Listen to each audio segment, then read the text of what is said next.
बोलिए देवों के देव महादेव की जय। सभी जानते हैं प्रदोष व्रत में भगवान शिव की पूजा होती है। शिव की पूजा करने से माँ गौरी सौभाग्य को देने वाली, भगवान गणेश विघ्नों को हरने वाले, स्वामी कार्तिकेय पुत्र प्रदान करने वाले, भगवान शिव तो भाभी उमेठ सकहीं त्रिपुरारी।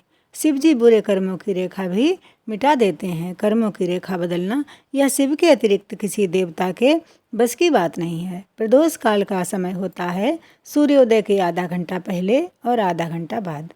इसी समय में करें भगवान शिव जी का पूजन।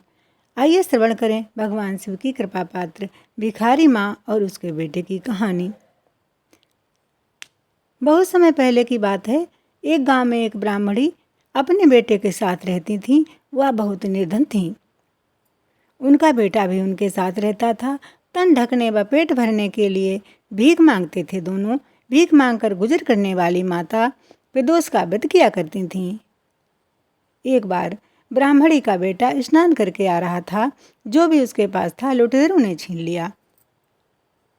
ब्राह्मणी के बेटे को राज दरबार में लाया गया।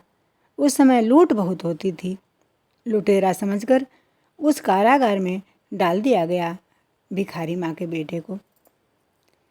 बालक को कारागार में बंद किया गया। वह लुटेरा नहीं था। उसी रात राजा को स्वप्न आया कि भगवान शिव कह रहे हैं कि जिस बालक को तुमने कारागार में बंद कर दिया है वह लुटेरा नहीं है, उसे मुक्त कर दो। ऐसा कहकर भगवान अंतर ध्यान हो गए।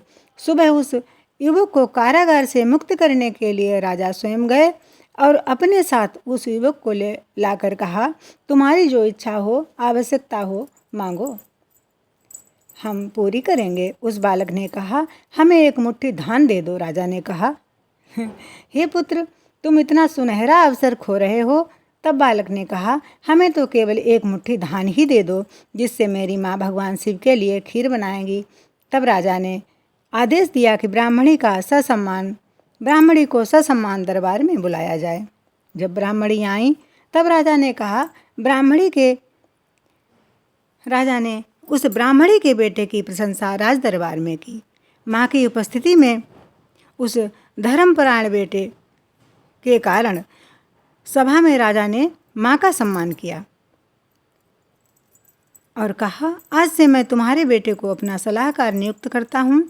भोले बाबा ने ब्राह्मणी के बेटे को भिखारी से राजा का सलाहकार बना दिया। भोले बाबा तीनों तापों को हरने वाले हैं। दैहिक